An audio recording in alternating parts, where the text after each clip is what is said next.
네? 아니.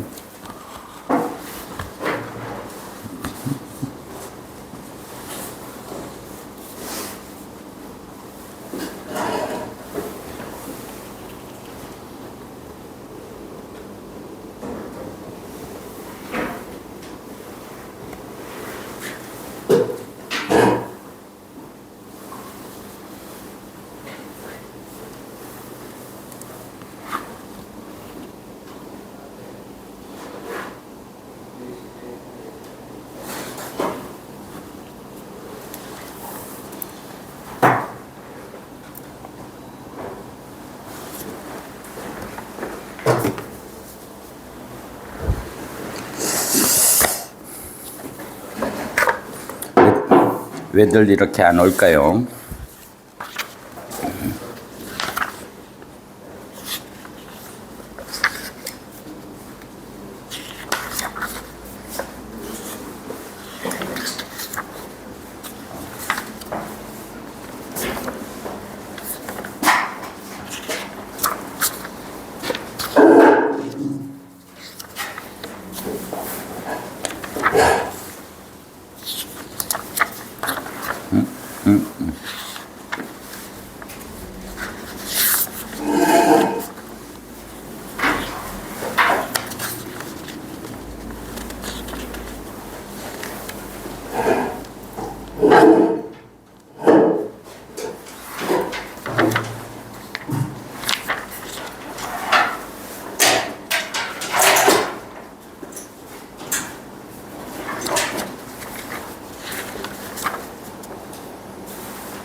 (126페이지) 할 차례인가? 한번 펴보세요.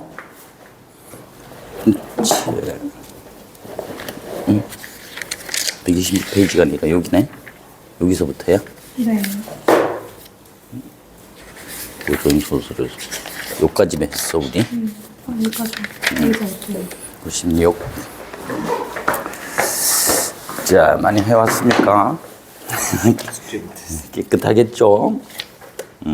96페이지부터 할지. 96페이지. 96. 많이 해왔네요. 깨끗하네. 왜 안 하는데?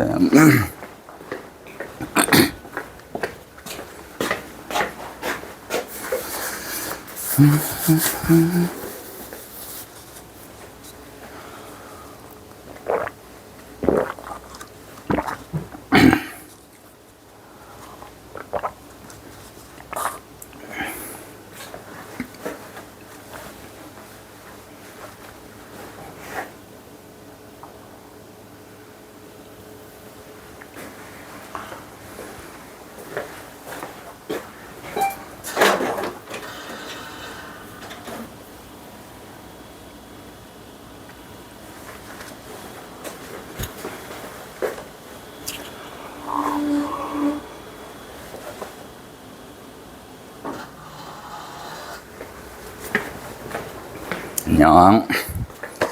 점심시간 푹 잘 쉬었어요.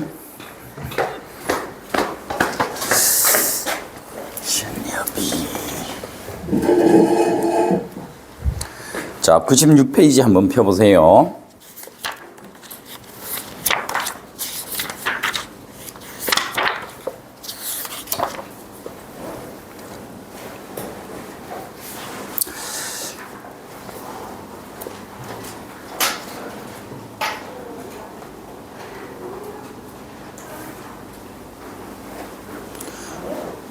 (96페이지) 우리 했는 것 같은데 그 문제 안 했었나? 96페이지 문제 풀어왔어요? 네.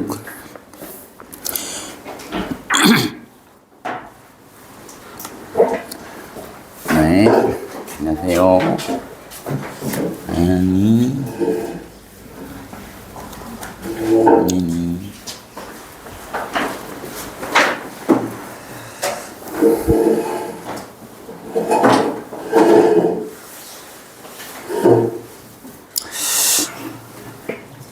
친구들 올 때까지 97페이지 거기 한번 봅시다. 소설의 서술 방식에서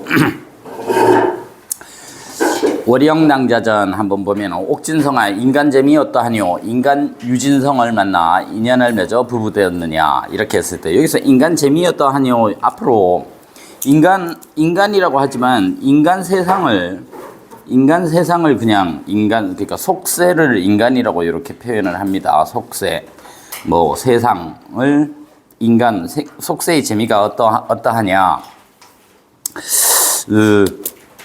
뒤에 저거 그때도 하겠지만 인간 재미 어떠하뇨 이렇게 할 때 어떠하뇨 이렇게 했죠. 어떠라는 말이 뭐기 때문에 의문사이기 때문에 의문사에 있는 의문문일 때는 뭐를 쓴다?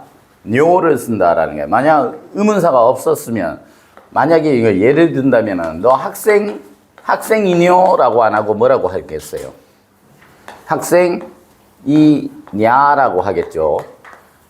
잘 알아둬야 돼요. 그러니까 고전소설이나 이럴 때 여기 중세문법에서 나오는 건데 의문사에 있는 의문문을 우리가 설명의문문이라고 하잖아.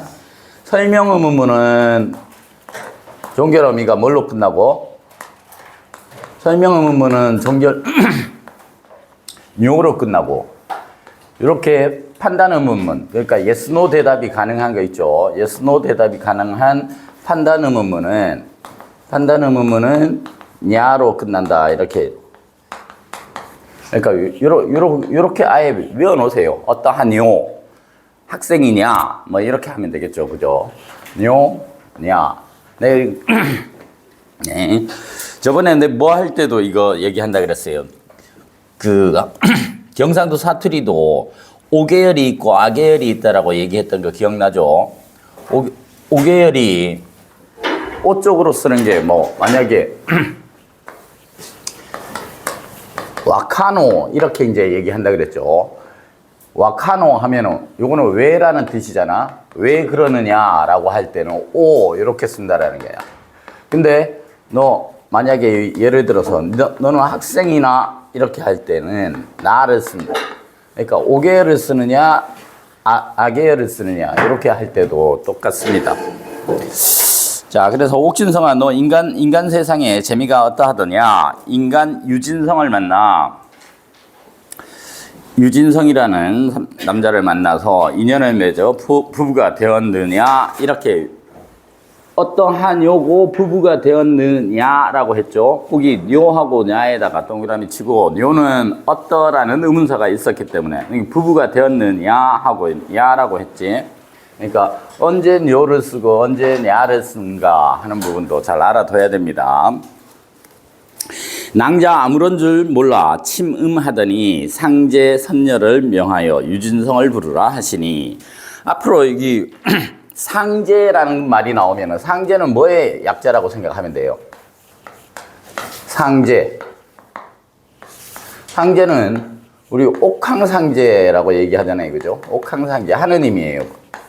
상자가 위에 있는 황제라고 생각을 하면은 여기 상제가 옥황상제를 얘기합니다. 그래서 상제 선녀를 명하여 선녀한테 명을 하여 유진성을 부르라 하시니 선간이 신선이죠. 한 소년을 데리고 들어와 상제전에 옥황상전에 배운데 상제 그 소년을 가리켜 왈이 말하기를 하면서 여기 왈이라 그랬죠. 저 사람이 유진성이라 하시고 선녀를 명하여 양인의 끊어진 인연을 이으라. 네. 양인의 끊어진 인연을 이으라. 이때 양인은 뭘 거예요? 요게 둘 양자입니다. 둘. 우리가 두 손 두 발이라고도 하지만 양손 양발 할 때 양은 둘을 의미해요. 그러니까 양인 하니까 두 사람의 라는 뜻이겠죠. 그죠? 네.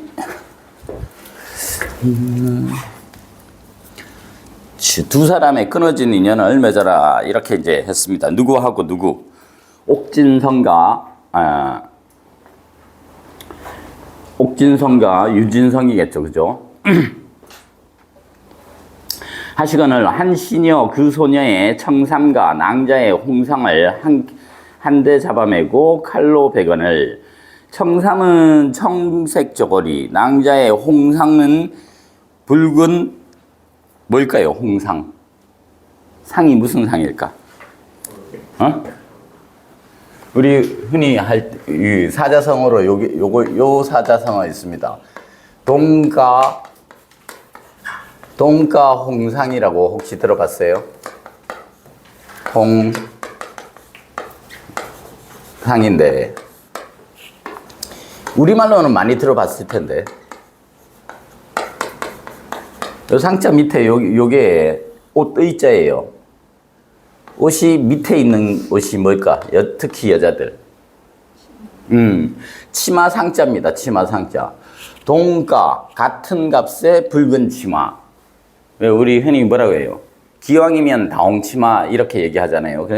그때 이제 홍상 이렇게 붉은 치마니까 홍상은 여자가 입었을 거고 청삼은 남자가 입는 옷이겠죠. 그래서 청삼과 낭자의 홍상을 한 대 잡아맸다. 한 대 잡아맸다라니까 이제 인연을 맺고 칼로 베건을 낭자 놀라 깨달으니 일장춘몽이더라. 일장춘몽 한바탕 꿈이었더라. 심중에 마음속에 괴히 여기어. 그래서 이상하게 괴이하게 여기어 살펴보니 홍상 일폭이 없고 다만 청삼이 매였거늘 내심 해오되. 내심 생각하되. 해다는 생각하다라는 소리예요. 홍상, 그러니까 붉은 치마에 한 폭이 없어지고 청삼이 매여 있다라고 하니까 청상 임자가 아니 유진성이며 유진성이 아니 채랑인가 이렇게 하여 내심의 의혹함을 맞이 아니하더라. 이렇게 꿈에 나왔던 게 실제로 이렇게 나타나는 것은 신빙성을 더하기 위한 장치입니다. 자, 그래서 우리 왜 이 홍상은 젊은 여자들이 주로 입는 치마가 붉은색 치마인데 여자들 중에서도 이제 나이가 어느 정도 있는 사람들이 붉은 치마를 입죠. 근데 만약에 푸른색 치마를 입은 게 뭘까요? 청상이라고 하겠죠. 청상 하면은 뭐 생각나요? 청상 땡땡 뭐라고 하디? 응? 청상가부라고 하는 거 들어봤어요? 청상가부.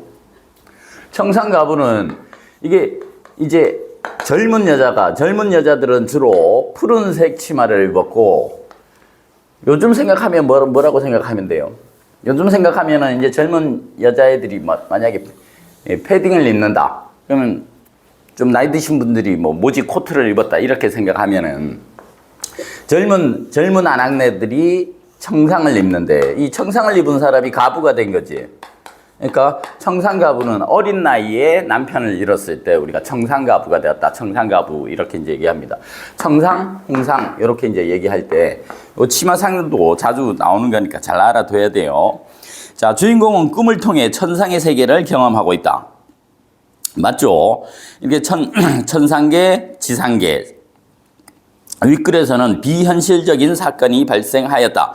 꿈속에서 청상과 홍상이 매여진 꿈을 꾸고 현실로 이어졌는데 현실에서도 또 그게 있다 그랬죠. 홍상 일폭이 없어지고 청삼이 매여져 있다라는 거는 꿈꾼 게 현실에서 그대로 했으니까 비현실적인 사건, 전기적 사건이라고 얘기를 해요. 꼭 깔아둬야 돼요. 고전소설에서 전기적 요소라고 얘기합니다. 전기적 요소. 다른 말로 비현실적. 윗글에서 유진성은 영웅적 면모, 여기서는 영웅적 면모를 발휘하고 있는 것은 어디에서도 안 나와 있죠. 밑에 장기전은 저번에 얘기했습니다. 숫껑이 장기, 암껑이 까투리라고 했어요. 까투리 홀로 경황이 없이 물러서니 장기란 놈 거동보소. 요거는 이제 거동보소 하는 말은 창자가 안일이로 얘기하는 부분이잖아. 그래서 요거는 판소리계 소설의 어투라고 생각하면 돼요. 장기란 놈 거동보소. 이거는 그 최만식의 소설이나 현대 소설에도 이런 고전 소설적인 어투를 많이 사용하니까 요게 그 판소리계 소설의 어투라는 거는 꼭 알아두세요. 장기란 놈 거동보소라고 했는 거. 콩 먹으러 들어갈 때 콩들이 주로 먹는 게 콩입니다. 콩의 그 주식량이 콩 먹으러 들어갈 때 12장목 펼쳐들고 꾸벅꾸벅 고개 좋아 조춤조춤 들어가서 반달 같은 혀뿌리로 드립다 깍지근이 두 곱해 둥그레지며 머리 위에 치는 소리 방랑사중 저격시양 하다가 버금술에 맞히는 듯 와지끈 뚝딱 부드득 변통 없이 치었구나. 자, 요 부분 요런 것들을 뭐라고 한다고? 고전 소설이나 판소리계 소설에서 운문 형식과 산문 형식이 이렇게 혼합돼서 나오는 거. 요걸 장면의 극대화라고 얘기를 합니다. 다른 부분에서 요번 거기에서도 같은 말로 뭐라고 하면은 그 문체의 확장적 문체 이렇게 해가지고 확장적 문체 요 두 개는 반드시 암기해놔야 돼요. 운문과 산문 형식을 같이 섞어서 하는 거를 그 장면을 더 극대화해서 묘사를 하려고 이렇게 한 거다. 그래서 장면의 극대화. 똑같은 말로 운문체, 산문체를 다 함께 썼으니까 확장적 문체다. 뭐 하기 위해서? 보다 생생한 표현을 쓰기 위해서 쓰는 일종의 장치입니다. 장면의 극대화 또는 확장적 문체. 그러니까 까투리가 하는 그 거동을 12장목 펼쳐두고 꾸벅꾸벅 고개 좋아 조춤조춤 들어가서 반달 같은 혀뿌리로 이렇게 돼 있잖아요. 그죠? 사조로 계속 이렇게 하고 있죠. 꼭 시조하고 비슷한 거잖아. 운문과 산문체를 혼합해서 생생한 표현을 쓰기 위해서 하는 요 장치가 뭐다? 장면의 극대화 또는 확장적 문체. 맨날 나옵니다. 지금 고전소설에서 주로 물어보는 게 정기적 요소, 그리고 여기 나와 있는 장면의 극대화, 확장적 문체. 또 한 게 뭐라 그랬죠? 진짜 맨날 나오는 거, 지금 얘기 안 한 것 중에. 고전소설에서 이 세 개는 무조건 막 단골 손님이에요. 나와 있으면 무조건 문제화돼서 나오는 거야. 한 개. 고전소설에서 맨날 나오는 거. 아이고, 불쌍한 심청이를 어떻게 할까? 이게 뭐라고? 아이고. 그렇지. 서술자의 직접 개입 또는 편집자적 논평. 그래서 서술자의 직접 개입이나 서술자의 직접 개입 또는 요걸 서술자의 직접 개입을 뭐라고 한다? 편집자적 논평. 편집자가 논평하듯이 했는 거다. 그래서 이게 1번, 이게 2번, 이게 3번. 고전소설에서 이거, 저거. 세 개는 무조건 나와 있으면은, 나오면은 무조건 문제가 되는데, 요거는 하도 많이 해가지고 이제 잘 알죠? 서술자의 직접 개입과 전기적 요소, 비현실적인 요소. 근데 여기 생각보다 여기 판소리계 소설에서는 요 장면의 극대화나 확장적 문체, 요거 엄청 많이 나옵니다. 춘향전에서도 어사출도 했을 때 누구누군 허둥지둥 뭐는 하고 할 때 그 장면을 생생하게 표현하기 위해서 그런 식으로 이렇게 확장적 문체나 장면의 극대화 부분이 나오기도 해요.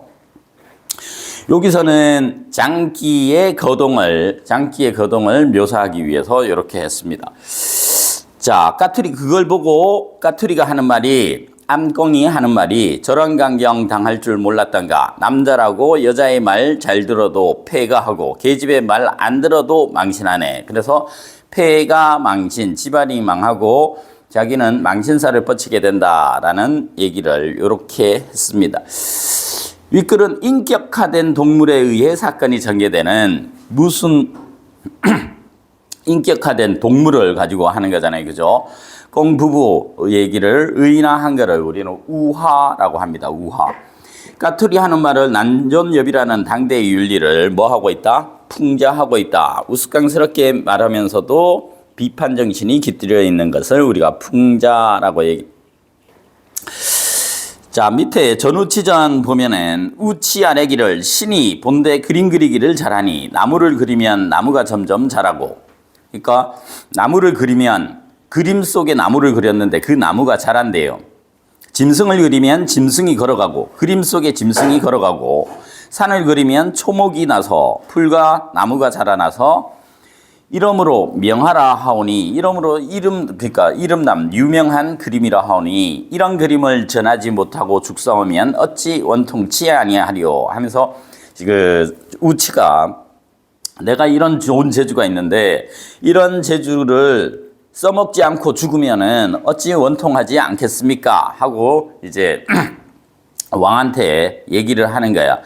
그러니까 상은 항제죠. 상이 가만히 생각하되 이놈을 죽이면 원혼이 되어 괴로움이 있을까 하여 즉시 맨 것을 끌어주시고 지필 종이와 붓을 내리사 원을 풀라 하시니 우치 지필을 받자와 산수를 그리니 천봉만학과 천봉 천개의 봉우리와 만개의 골짜기예요. 학자가 골짜기 학자입니다. 천봉만학. 요쪽에 우리 그 고양시에서 파주시 넘어가는 그러니까 파주시에 고양에서 파주 넘어가는 거기에 심학산이라고 있는데 들어봤어요? 심학산? 심학산이 그 학이 골짜기 학자야. 그러면 심은 무슨 심자일까요? 깊을 심자야. 그래서 심학산, 골짜기가 아주 깊은 산이라고 해서 심학산이라고 얘기합니다. 천봉만학, 그러니까 천개의 봉우리와 만개의 골짜기를 이제 그림을 그렸죠. 만장폭포가 만장이나 되는 한 장이 한 30전 1cm 정도 된다 그랬잖아요. 그죠? 곱하기 만을 하면 돼요. 그 정도로 긴 폭포가 산 위로부터 산 밖으로 흐르게 그리고 시냇가에 버들을 그려 가지가지 늘어지게 그리고 시냇가에 버들을 그려 여러분 요렇게 생각을 하세요. 자, 버드나무는 이게 고전소설에서 워낙에 많이 나오는 거니까 우리가 봄을 상징하는 게 뭘까요? 우리가 봄 되면 뭐 한다라고 해요? 봄 되면은 꽃이 핀다 그러죠. 그죠? 꽃이 핀다는 게 꽃하잖아. 그러니까 봄을 상징하는 게 일단 꽃이야. 꽃은 어디에서 자라요? 산에서 자라요. 산에서.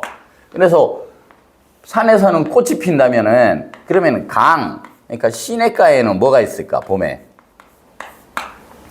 요걸 상징하는 게 이게 뭘까요? 산에는 꽃이 피겠죠?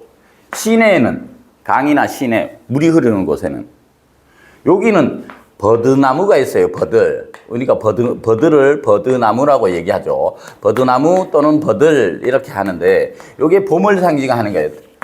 요 두 개가. 요거는 잘 알죠? 봄 되면 꽃이 핀다. 봄이 오면 꽃이 핀다 할 때. 버들나무, 버들이 나와도 봄을 상징하는 거다라고 생각하면 돼. 꽃은 꽃하자 많이 아는데 요것도 엄청 많이 나옵니다.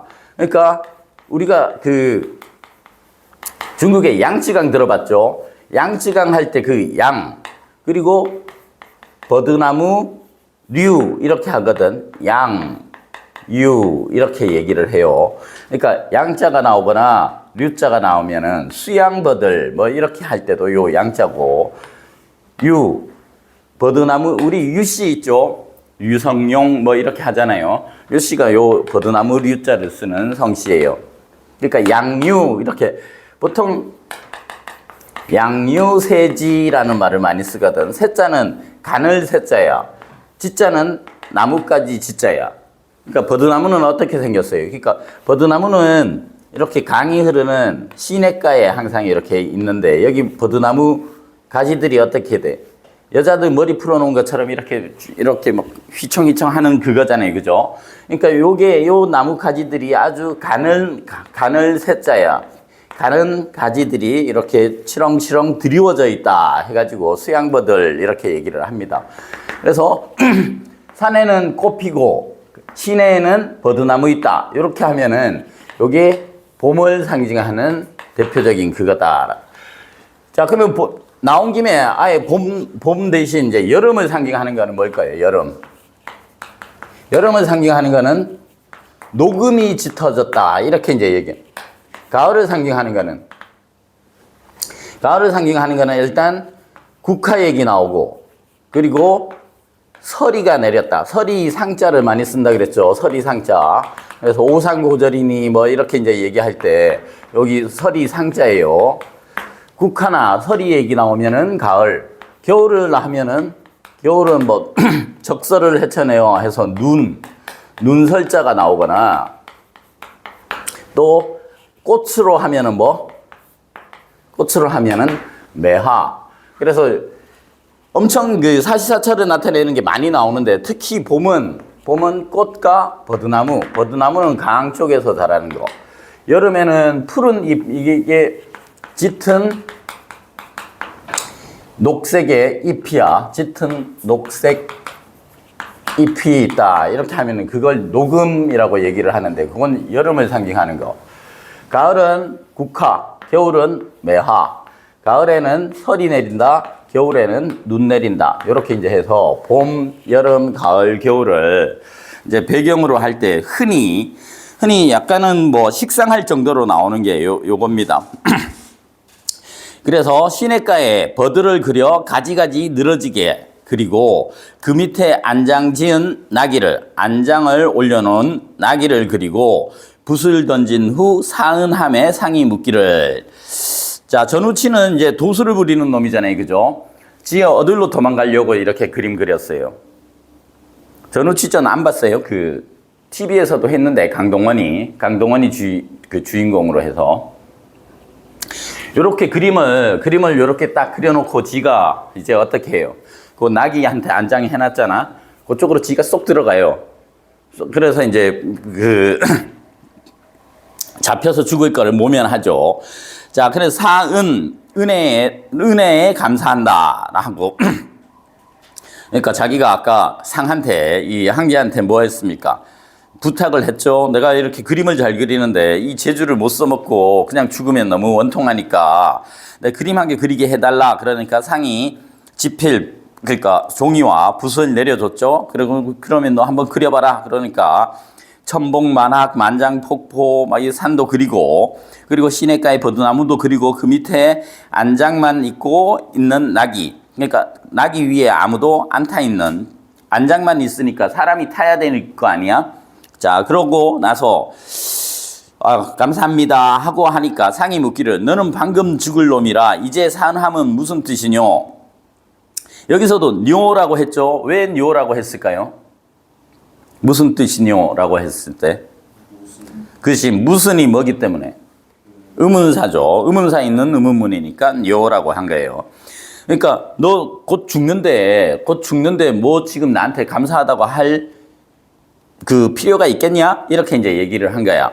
그러니까 우치아래기를 신이 이제 폐하를 하직하였고 살림에 들어 연연을, 그러니까 살림에 들어 남은 인생을 마치고자 하와 아레나이다 하면서 하고 나귀 등에 올라 산 동구에 들어가더니 이윽고 간대었거늘. 그러니까 그림 속으로 들어갔다라는 거예요. 이것도 전기적 요소겠죠. 그죠? 비현실적이잖아. 그림 그려놓고가 들어갔으니까. 하고 나귀 등에 올라 산 동구에 들어가니 이윽고 간데가 없더라. 이제 그 꼼짝없이 놓친 거죠. 그죠? 상이 대경하사왈. 대경은 무슨 뜻이에요? 대자는 큰 대자고 경자가 무슨 경자일까? 대경. 큰데 대경실색이라고 들어봤어요? 대경실색. 그러면은 애들이 경기하다는 들어봤어? 경기를 하다. 애들 왜 막 놀라가지고 입에 거품 뽀글뽀글 하고 막 하는 거 경기한다 그러잖아. 그 경기가 요게 밑에 말맞자 있죠. 말맞자 있고 요 위에 공경하다 할 때 경자입니다. 요게 놀랄 경자야. 크게 놀라 이렇게 하는. 애들이 경기하는 것도 애들 갑자기 이렇게 놀라가지고 이제 경기를 한다라고 얘기를 해요. 대경하이 크게 놀라서, 그러니까 왜 말맞자가 있을까요? 왜 말 이렇게 배를 딱 차거나 채찍하면은 말이 엥 하고 이렇게 놀라잖아. 앞발 들면서. 그래서 그걸 따서 한 거야. 대경. 크게 놀라라는 것. 그러니까 사람이 금방 자기 앞에 있던 그 우치가 어디로 기어들어가 버렸으니까. 그림 속으로 기어들어갔으니까 내 이놈의 깨에 또 속았으니 이를 어찌하리요. 그러니까 이놈 우치한테 또 속았구나. 또 우치를 놓쳐버렸구나. 이렇게 생각을 한 거야. 윗글은 도술 모티프를 통해 우치가 도술을 써서 주인공이 위기를 극복하고 있다. 맞죠? 그림 속으로 탈출을 했어요. 비현실적인 상황을 설정하여 전기성을 드러내고 있다. 이것도 딱 맞는 말이죠. 그림 속으로 들어간다라는 게 비현실적인. 자, 그 부분 이제 했고. 자, 그다음 뒤에 98페이지 이쪽엔 정답 불러줄 테니까 한번 매겨보세요. 1번에 X, 2번에 도깨비들, 1번에 2 도깨비들, 그리고 2번에 5, 3번에 1. 이쪽은 괜찮습니까? 뭐 어떻게 한번 볼까요? 뒤에 현대소설은 그래도 읽을 수 있으니까 현대소설 말고 차라리 그걸 한번 보죠. 뒤에 100페이지 4번에 100페이지 4번에 X, 2번에 유복 또는 신유복, 5번에 2, 6번에 3. 신유복전 이렇게 이제 했는데 한번 요거는 같이 한번 봅시다. 이름이 유복이라는 말이 무슨 뜻일까요? 유복. 신유복전이니까 성씨는 신씨야. 근데 얘가 이제 이름이 유복인데 우리 흔히 유복자라고 들어봤어요? 유복자. 그는 유복자로 태어났다라고 할 때 유복자가 뭘까? 거기 신유복 할 때 유복 한번 보세요. 한자를 보면은 유가 남을 유자고 복이 배복자야. 우리 복통이 있다. 배에 남은 아들, 사람. 무슨 뜻일까? 만약에 뭐 그는 불행하게도 유복자로 태어났다. 이제 내가 앞에 한 게 불행하게도라고 넣었어요. 그러면 유복자가 뭔 것 같아? 응? 배에 남은 아이. 유복자. 잘 생각해봐. 배에 남은 아이가 뭘까? 어? 유복자로 태어났어. 태어났다니까? 유산되었다고? 지금으로 생각하면은 이건가? 인큐베이터? 아니, 인큐베이터 아니에요. 유복자라는 건 엄마 죽으면 얘도 죽지, 애기도. 그러니까 그럼 유복자는 이게 뱃속에 있을 때 누가 죽은 걸까? 부모 중에. 그렇지, 아빠가 죽은. 엄마가 죽으면 이 안에 있는 애도 죽으니까 그럼 유복자가 생길 수가 없는 거잖아. 그러니까 뱃속에 이제 엄마가 아기를 베고 있는데 그때 아기 태어나기도 전에 아빠가 죽었을 때 아빠가 뱃속에 애를 남겨놓고 죽은 거잖아. 그러니까 이제 그런 애들을 유복자라고 해요. 유복. 그러니까 뱃속에 남겨놓은 애 이 뜻이잖아. 그러니까 앞에 불행하게도라는 말이 왜 붙는지 알겠죠? 얘는 태어나봐야 누구를 볼 수가 없어. 아빠를 볼 수가 없잖아. 아빠가 이미 죽었으니까. 자기가 뱃속에 있을 때 아빠가 죽었으니까. 그래서 신유복전 하면은 일단 이름 속에서도 그걸 할 수 있어요. 유복이잖아요. 그죠? 유복. 요런 말 많이 씁니다. 근데 예전에는 그런 경우가 많았었는데 요즘은 유복자로 태어나는 경우가 거의 없겠죠. 그죠? 신혼부부 때 갑자기 남편이 죽을 일이 그렇게 많지는 않잖아. 예전만큼. 자, 그래서 요 옆에 앞부분 줄거리 한번 보면 선간의 점지로 태어난 신유복은 선간은 하늘에 있던 신선이라고 아까 얘기를 했어요. 어려서 부모를 잃고 아까 아빠는 뭐 할 때 잃었다는 게 뱃속에 있을 때 잃고 엄마도 태어난 후에 곧 죽었다라는 게 유리걸식한다. 온데를 돌아다니면서 걸식, 구걸을 하면서 먹고 산다. 유복의 인물됨을 알아본 상주 목사 호장의 딸 경패를 유복과 혼인하게 한다. 경패와 유복이 이제 부부의 연을 맺었습니다. 그러나 유복은 가난하다는 이유로 호장 부부 경패의 두 언니 그 남편 유소현, 김평의 미움을 받고 경패와 함께 쫓겨난다. 그러니까 호장 부부는 유복의 장인 장모고 유소현, 김평은 유복의 뭘까요? 언니, 두 언니의 남편이니까 경패는 유소연, 김평을 뭐라고 부를까? 응? 언니의 남편을 뭐라고 그랬죠? 형부라고 하죠, 형부. 언니의 남편은 형부라고 할 거 아니야. 형부가 되는 거고, 그러면 유복하고 유소연이나 김평은 어떤 관계에 있어? 이런 거 잘 모르나? 결혼을 해봐야 아나? 이런 거 동서라고 하죠. 동서지간. 그래서 위쪽 사람이면 손윗동서, 아래쪽이면 손아래 동서 이렇게 하는데 언니들의 남편이니까 손윗동서예요. 그래서 보통은 부를 때 형님 하고 부르겠죠. 유복이 유소연이나 김평. 왜 여기는 유소연, 김평인지 알겠지? 다 성씨가 다르잖아요. 그죠? 남편들이니까. 자, 해는 서산에 걸렸다. 처녀가 저녁 연기를 쫓아 밥을 빌러 다녔다. 유복이 처녀와 마을로 들어가 밥을 빌어 먹고 방앗간을 찾아가 거적을 얻어다 깔고 둘이 마주 누워 팔을 베고 같이 자니 신세가 궁했다. 유복은 활달한 영웅이요 처녀 역시 여자 중에 군자였다.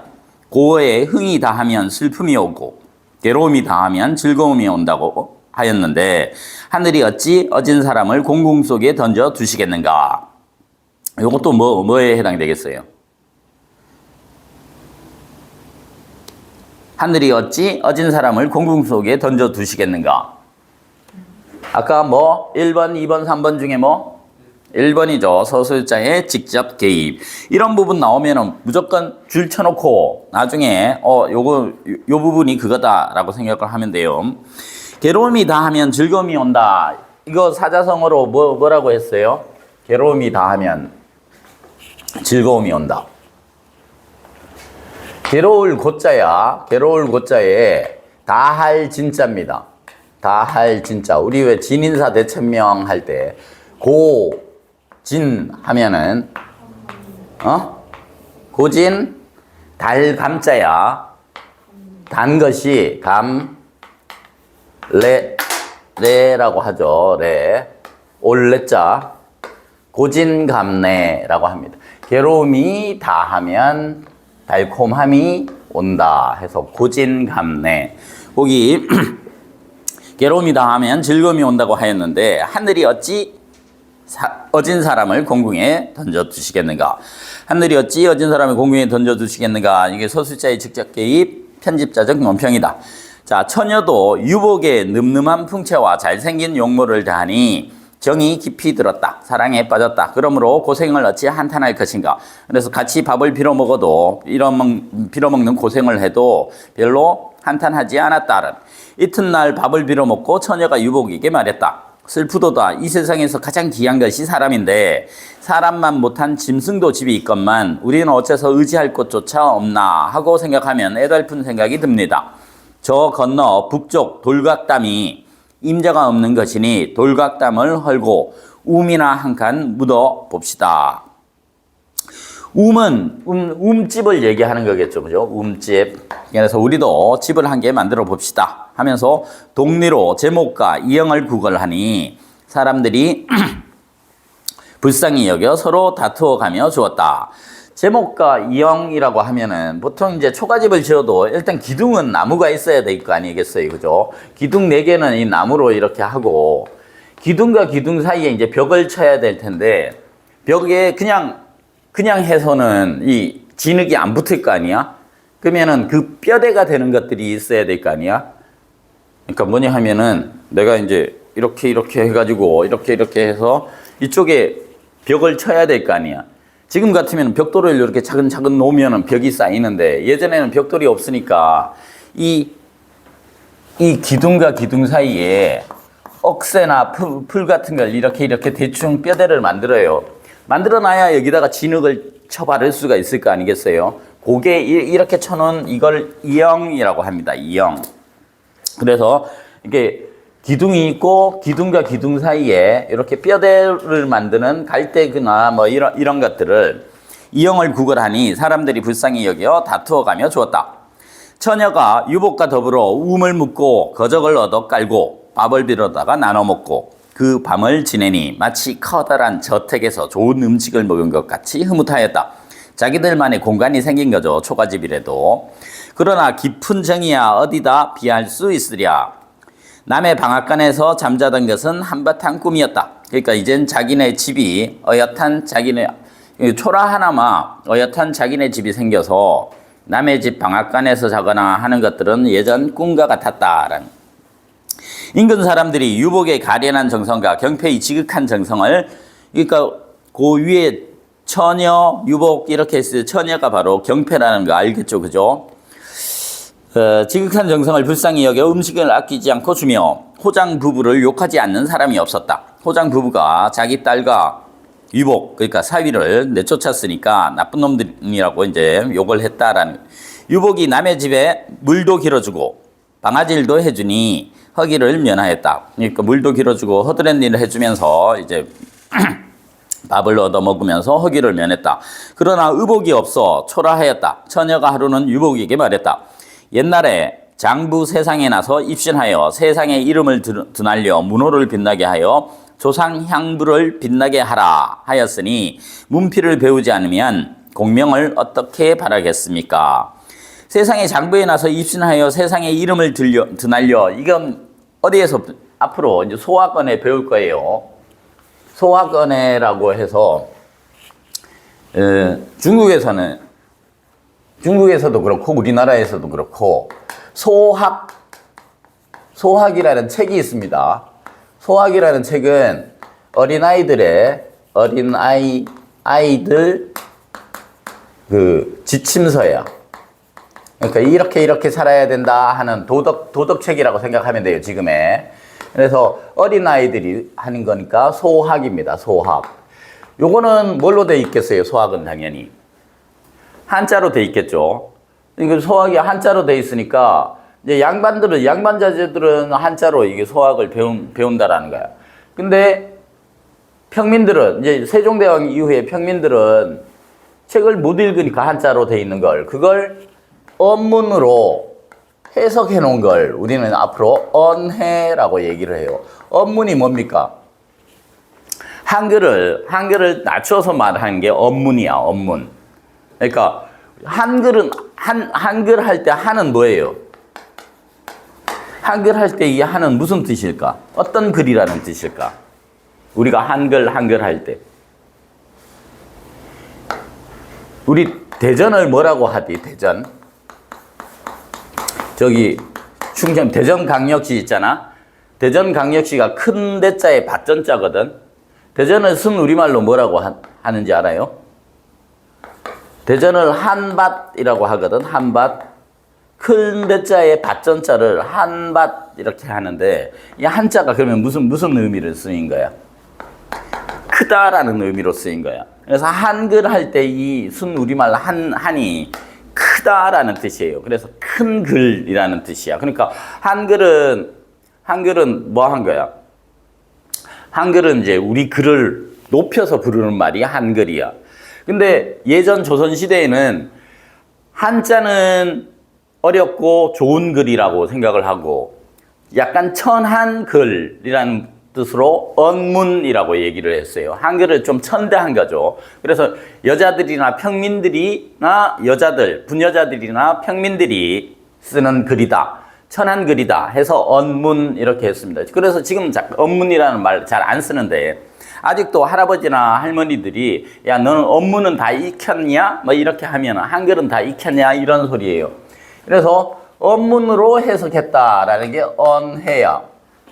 소학을 언문으로 해석했다 하는 건데, 나중에 이제 요번 2학기 정도의 소학과내 중에 효경에서 나오는 신체 발부 수지 부모 불감 해상 효지시야 이런 식으로 한자로 돼 있을 거 아니야. 그러니까 몸과 얼굴과 피부와 살은 부모로부터 받아온 것이니 이렇게 이제 이렇게 언문으로 이렇게 해석을 해 놓은 거예요. 거기서 보면은 요런 말이 나옵니다. 사람이 효도의 끝은 입신 행도, 몸을 세워 도를 행하여 이름을 떨쳐야 된다는, 이름 양명어 후세 이렇게 해가지고 후세에 자신의 이름을 떨쳐서 이현부모한다라는 게 부모가 네 집 자식이냐라는 이현부모하는 것이 효의 마지막이다. 요렇게 이제 효경 소학에서 나오는 말들을 요렇게 쓴 거예요. 그러니까 그 말입니다. 지금 남자가 태어나면은 이렇게 해서 공명을 해서 효도의 마지막이니 당신도, 그러니까 유복도 지금 이제 뭐를 하라는 거야? 문필을 배우라는 거야. 글을 배워서 공명, 아까 이름을 떨쳐야 되지 않겠습니까? 하면서 그래서 옛사람도 낮이면 밥 깔고 밤이면 글을 읽어. 요거는 뭐라고 해요? 요즘도 많이 써요. 낮이면 밭을 갈고 밤이면 글을 읽는다. 낮을 뭐라고 해요? 밤낮 할 때, 낮밤, 네? 낮밤 할 때, 낮주자야, 그죠? 낮주자고 밤 뭐겠어요? 야자죠. 낮에는 밭을 갈고 밤에는 글을 읽는다. 야 뭐 하면 되겠어요? 글을 읽다. 독이죠. 주땡야독. 무슨 밭갈 뭘까? 밭을 간다. 요게 쟁기래자고 요게 밭갈 경자야. 주경야독 많이 들어보지 않았어요? 낮에는 일하고 밤에는 책 읽고 주경야독 한다라고 하는 거예요. 우리가 왜 경작하다 하니까 경작하다 할 때도 요 경자예요. 농경 할 때도 저 경자입니다. 농경. 그래서 주경야독, 낮에는 밥 깔고 밤이면 글을 읽어 성공하여 기린각에 하상을 그린 족자가 붙어 훗날에 유전하는 것을 장부다운 일로 여겼습니다. 기린은 여러분 앞으로 기린이 엄청 많이 나올 거예요. 기린은 진짜 우리 아프리카에 있는 그 기린이 아니야. 동양에 그런 기린이 있을 리 만무하죠. 그럼 기린은 뭘까요? 기린은 그 궁궐에 이렇게 그려진 용하고 비슷한 건데 상상 속의 동물이야. 기린이. 비늘도 있어요, 기린도. 그래서 기린은 그 아프리카에 있는 그 기린이 아니라 기린을 그릴 수 있는 데는 황제의 궁궐밖에 없어요. 그래서 기린각 하면은 기린각이라는 건 궁궐을 의미합니다. 궁궐에 하상을 그린 족자가 붙어 훗날에 유전하는 것을 그러니까 벼슬을 궁궐에 들락날락 할 수 있는 거잖아요. 그죠? 그래서 벼슬을 해서 그 대장부다운 일로 여겼다. 무식한 사람으로 호걸이 되었다. 영웅과 호걸이 되었다는 말은 듣지 못했습니다. 하면서 지금 경패가 유복을 뭐 하고 있습니까? 공부를 하라고 꼬드기고 있어요. 유복이 처녀의 말을 듣고 감동되어 말했다. 내 어려서 글자나 읽었지만 어찌 이런 마음이 없겠소마는 글을 배우려 한들 어디서 배우며 책 한 권도 없으니 어쩌겠소. 또한 장차 외로운 당신은 누구를 의지한단 말이오. 하니까 낭자가 말했다. 그것은 염려 마십시오. 나는 혼자라도 이 움집을 떠나지 않을 것이요. 내가 양식을 구할 것이니 아무 염려 마십시오. 들리는 말에 의하면 뒷절에 원강대사라는 중이 도승이며, 그러니까 도수를 부리는 스님이며, 또한 천하 문장이라 천하의 잘 나가는 문장 가라고 하오니 거기 가서 간절히 부탁하면 그를 가르쳐 줄 듯 하오니 올라가십시오. 낭자는 바로 나아가 책 한 권을 얻어다가 주며 말했다. 공자의 나이 13살이니 그러니까 공자의 나이 8년을 공부하여 20이 되거든 내려오십시오. 그러니까 누가 이때 공자는 누구예요? 누구한테 책 지금 주면서 말하는 거야? 신유복이죠. 그러면 이 공자도 신유복이에요. 같은 애 이름이 이렇게 달리 자꾸 불리니까 할 때마다 내가 어떻게 하라 그랬어요. 그러니까 신유복에 만약에 동그라미 한 개 쳐놨다면은 신유복을 동그라미 2개로 쳐놓고 이 공자에다가도 동그라미 2개 쳐놓고 그냥 이 같은 놈이다 이렇게 생각하라고 했죠. 자, 경패가 13살이니까 네 8년 공부하면은 20이 되거든 내려오라 라고 했습니다. 그렇게 하시면 반가이 맞아드리겠지만 만일 그 전에 내려오시면 절대로 세상에 있지 않겠습니다. 뭐 생각나요? 한석봉 생각나지 않아요? 한석봉 엄마가 너 가서 이제 글을 배우고 오라 그랬는데 왔더니만 이제 나는 떡을 썰 테니 너는 글을 쓰거라 뭐 이렇게 했던 거하고 비슷하지 않아요? 이렇듯 가기를 재촉하여 유복이 낭자의 정성을 거절 못하여 책을 옆에 끼고 절로 올라갔다. 그리고 대사를 보고 자초지종을 말하니 대사는 유복을 보고 놀라며 위로하였다. 자, 이렇듯 가기를 재촉해서 유복이 낭자의 정성을 거절하지 못하고 책 끼고 올라갔다. 이 부분은 뭘까요? 말하기, 텔링의 방식이에요. 그리고 위에 있었던 뭐는 대사를 통해서 하는 거는 쇼잉의 방식이라고 했죠. 말해주기 방식, 보여주기 방식. 자, 13년 전에 규성이 무주 땅에 떨어졌기 때문에 영웅이 난 줄 알았으나 다시 강명이 없기에 분명히 곤란이 있다는 것을 짐작했지만 오늘에야 겨우 만나게 되었군. 자, 이 도승이었으니까 13년 전이면은 누가 태어날 때예요? 유복이 아까 13살이라 그랬잖아요. 그죠? 그러니까 13년 전에 규성이라는 건 무슨 그러니까 별규자 별상자야. 별이 무주 땅에 떨어졌다. 그러니까 이건 별똥별이 한 개가 딱 떨어졌다라는 거야. 그러니까 그 별똥별이 무주 땅에 떨어졌다는 건 무주 땅에 영웅이 태어났다라는 것을 에둘러서 얘기한 거야. 그러니까 유복이 영웅의 출생을 이제 보여주는 거예요. 근데 떨어졌는데 갑자기 강명이 없기에 분명히 곤란이 있다라는 것을 짐작했지만, 그래서 죽었나? 태어나긴 태어났는데 죽었나? 그렇게 짐작했지만 오늘에야 겨우 만나게 되었군. 아, 네가 바로 그놈이구나. 이 영웅이 될 13년 전에 태어난 그놈이구나 라고 얘기를 해준 거예요. 장부의 초년 고생은 대장부 사나이의 사내의 초년은 뭘까요? 초년, 중년, 장년, 노년 이렇게 되겠죠. 초년은 어렸을 때를 얘기합니다. 어렸을 때의 고생은 영웅 호걸의 사업 재료가 되는 법. 그러니까 어려서 고생은 사서도 한다 하는 게 초년 고생은 영웅 호걸의 사업 재료가 되는 법. 사람이 고초를 겪지 못하면 교만한 사람이 되리라. 그래서 네가 이때까지 고생한 거는 그러니까 젊어서 고생 사서 했다라고 생각하고 그날부터 그를 가르쳐 주니 유복은 본래 하늘의 선동이라. 하늘의 신선이었지라 한자를 가르치면 백자를 능통하였다. 한자를 가르치면 백자를 알게 되었다. 보통은 하나를 가르치면 몇을 안다라고 해요. 하나를 들으면 열을 안다라고 하죠. 그죠? 이건 공자가 자기 제자 중에 안해라고 있다 그랬죠. 그죠? 안해라는 애를 말하기를 이렇게 얘기했어요. 논어에서.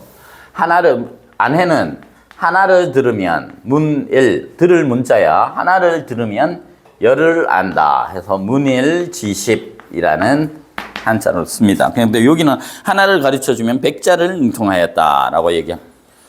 자, 유복은 그럭저럭 가거날이 당도하여 가거보는 장소에 기구를 차려 가지고 가거보는 곳으로 들어갔다. 자리를 얻지 못하고 민망해하다가 한 곳을 바라보니 유소현, 김평이 자리를 넓게 점령하고 앉았다. 유소현, 김평 어디서 들어봤던 사람이야?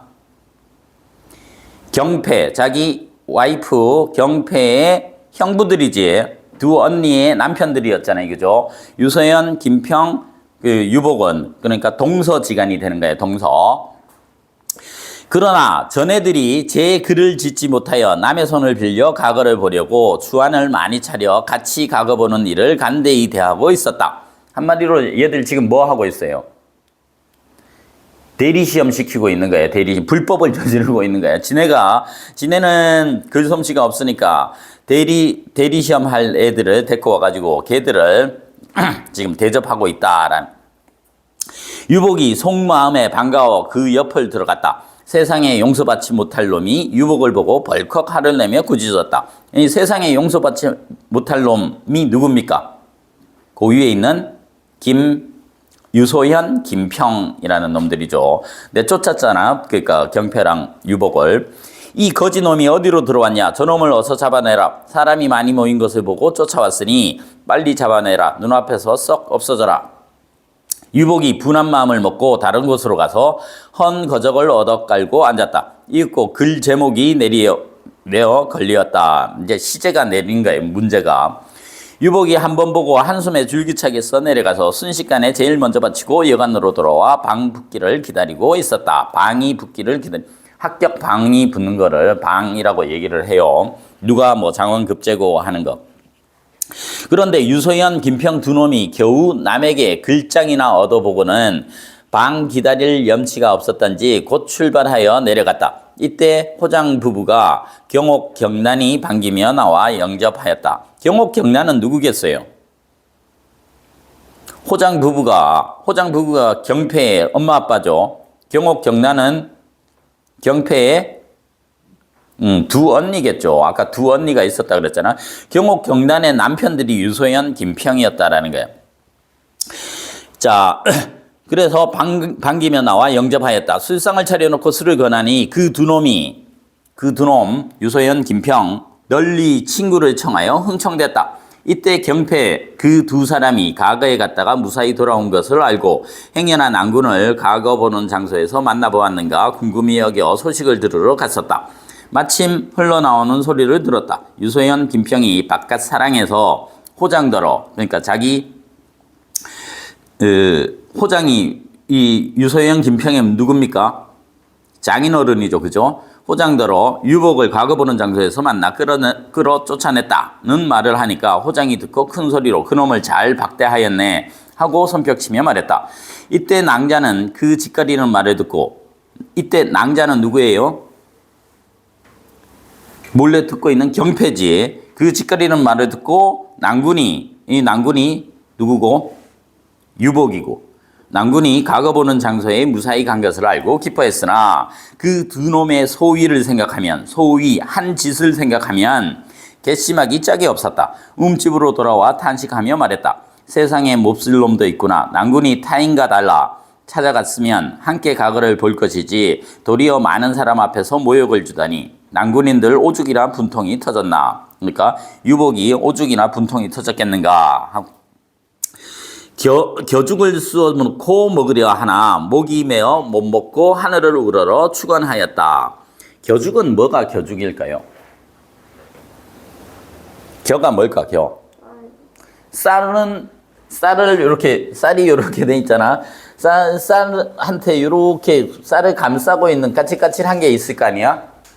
요게 겨야. 그러니까 요걸 좀 덜 깎아낸 쌀을 우리 뭐라고 해요? 현미라고 하죠. 현미. 그러니까 이거는 원래 겨는 뭐 어떻게 해야 돼? 겨를 버리고 쌀을 먹어야 되겠죠. 그죠? 근데 쌀은 귀하니까 얘는 지금 이 겨로 죽을, 그러니까 아주 빈궁한 살림임을 알 수 있겠죠. 겨죽을 써놓고 먹으려 하니 목이 메어 못 먹고 하늘을 우러러 축원하였다.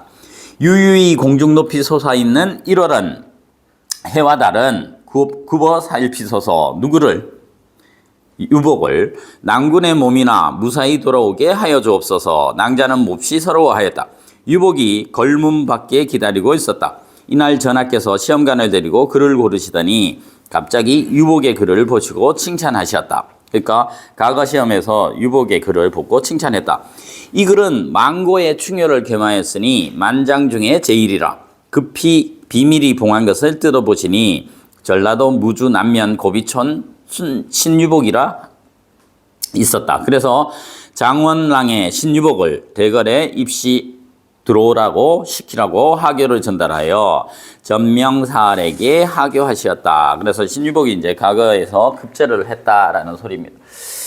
과거 시험에서 나온 말 중에 혹시 압건이라고 들어봤어요? 압건? 요즘 많이 쓰는 말이잖아. 왜, 뭐, 범죄도시가 뭐, 이렇게 폭력, 조폭 드라마 중에서는 압건이지. 이런 말 많이 쓰지 않아? 압건이 무슨 뜻일까요? 압건. 앞자는 프레스야. 누르다. 누를 앞. 건자는 책 건자예요. 여기 시험지 건자라고 생각하면 돼. 자, 보통 과거 시험은 이렇게 왕이 있으면 왕이 이렇게 쭉 과거 시험장에 이렇게 쭉 모아놓고 아까 뭐를 내놓으면은 시제를 이렇게 해놓으면은 이제 시를 쭉 짓는 거야. 다 지은 사람이 여기 와가지고 쭉 내겠죠. 그러면은 과거 시험 보는 사람들이 엄청 많을 테니까 이만큼 쌓일 거 아니야? 근데 그걸 임금이 일일이 한 개씩 다 못 보잖아. 다 못 보니까 어떻게 하겠어요? 밑에 있는 신하들이 잘 쓴 거 한 5, 6개를 맨 위에다가 올려놔. 그러니까 시험지, 제출된 시험지 맨 위에다가 얹어놓으면은 왕이 그 위에 있는 거 몇 개만 이렇게 보고 한 4개, 뭐 3개가 있다. 그러면은 야, 이게 최고 잘 썼고 이게 2번째, 이게 3번째 이렇게 정해줄 거 아니야? 그래서 이제 장원급제 뭐 이렇게 이제 되는데, 그래서 이 잘 쓴 놈들이 다른 시험지들을 뭐 하고 있어요? 누르고 있죠. 그래서 잘 된 거나 잘 돼 있는 것들을 뭐뭐의 압건이다 하는 말이 여기에서 나온 말이 과거에서. 그래서 일일이 다 볼 수 없으니까 누르고 있는 놈, 위에 올려놓은 놈. 쌤도 그 대학교 조교할 때는 보면, 대학원 다닐 때 보면은, 여러분들 논술 본다 그랬잖아? 논술 보면은 논술 시험지 이만큼 있을 거 아니야? 그러면은, 교수들이 그거 일일이 다 보기 너무 힘드니까 우리한테 시켜요. 좀 잘 된 거 위에 올려놓으라고. 그러면 이제 잘 된 거 위쪽으로 이렇게 해놓으면 자기 그거 보고 이제 뭐 채점을 하고 하는데, 그게 그 과거 시험 때 있었던 그거랑 똑같은 그거죠.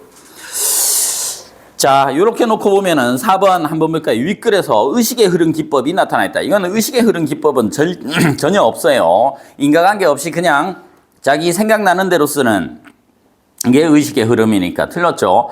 경패는 유복에게 공부할 것을 권유하고 있었다. 맞죠? 아까 쭉 했었던 부분이에요. 2번에는 뭐가 서술자가 등장인물이나 사건에 대한 자신의 생각을 직접 드러내고 있는 부분이 아까 어디 있었지? 아까 전에 얘기했었잖아요. 어디 있었어요? 하늘이 어찌 어진 사람을 공궁 속에 던져 두시겠는가 하는 이 부분. 6번에 쭉 보면은 그 틀린 부분이 뭡니까?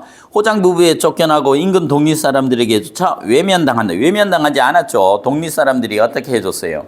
다 이것저것 먹을 것도 주고 이렇게 뭐 이영도 제목과 이영도 주고 음식도 주면서 도와줬죠. 근데 여기 외면당했다 하는 부분은 틀렸습니다. 그래서 신유복전 부분은 이제 여기는 뭐가 나왔으니까, 여기는 이제 초년 고생하던 부분이고, 뭐 영웅호걸은 초년에 고생하다가 나중에 이제 과거 급제했죠. 다시 이제 그 공을 세워서 나중에 해피엔딩이 되는 그런 쪽으로 보통 나옵니다. 자, 잠시 쉬었다가 할까요? 전부 엄청 졸려 하는데 잠깐만 쉬었다가 합시다. 잠깐 쉬는 동안 자고 졸고 잠 깨세요.